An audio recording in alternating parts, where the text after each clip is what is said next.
find welders anymore. You can't find electricians. I was a carpenter before I became an actor.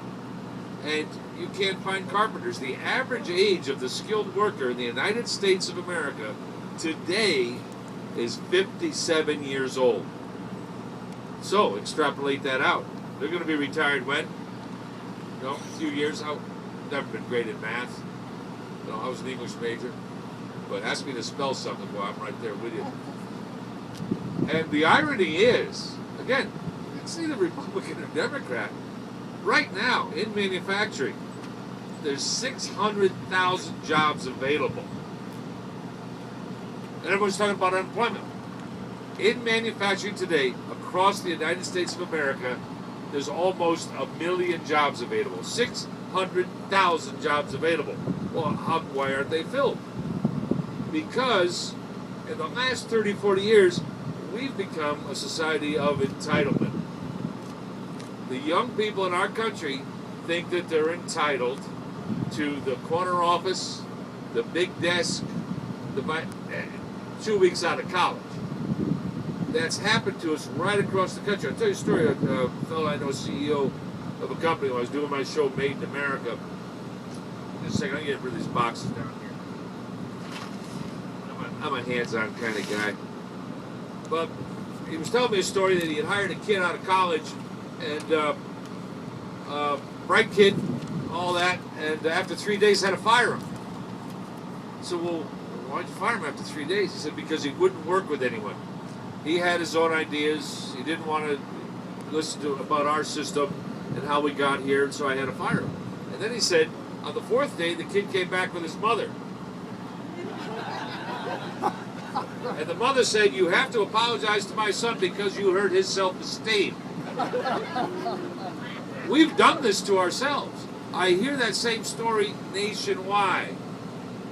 There's schools, I know, up in New England, where I'm from, where I live, that you can't play dodgeball anymore because you might hurt the feelings of the fat kid. You know, well, that was me. Yeah, I got hit, but, you know, there's an advantage to that. You can go sit under a shade tree. You don't have to be running around out there in the hot sun. Say that we do the same thing with sports. Do you realize this? In Little League, in most of the country, you show up, you're guaranteed a uniform, you're guaranteed you're going to play, and you get a trophy. Look at that, Mom, we came in 11th. That's not the America that you and I grew up in. The America you and I grew up in is the America like, okay, it's a level playing field.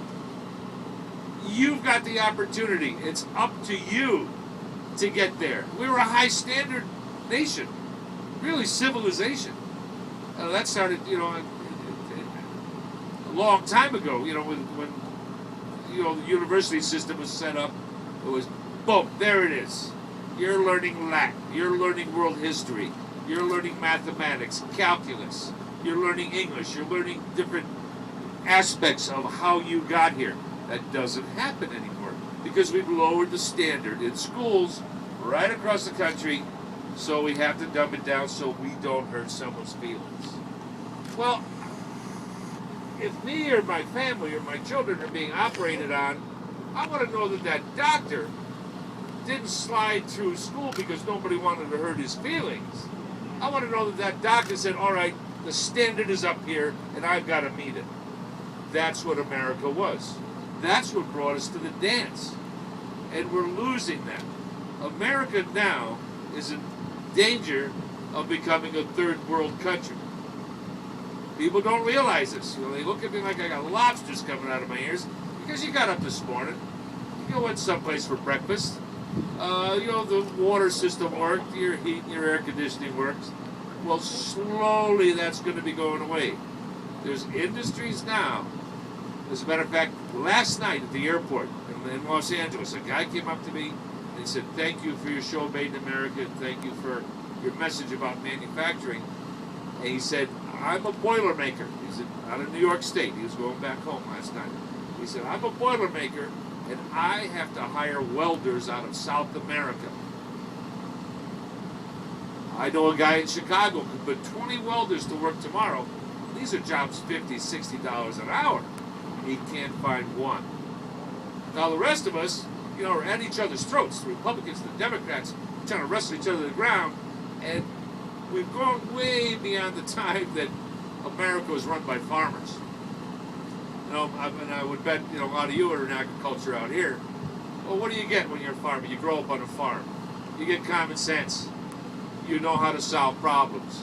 The wind's whipping through, takes half your roof off or knocks the fence down. You got to figure out how to fix it. And you can't call 1-800 come out and fix my fence at 4 o'clock in the morning. You've got to do it. Again, that's who we are as a nation. That's who we've always been.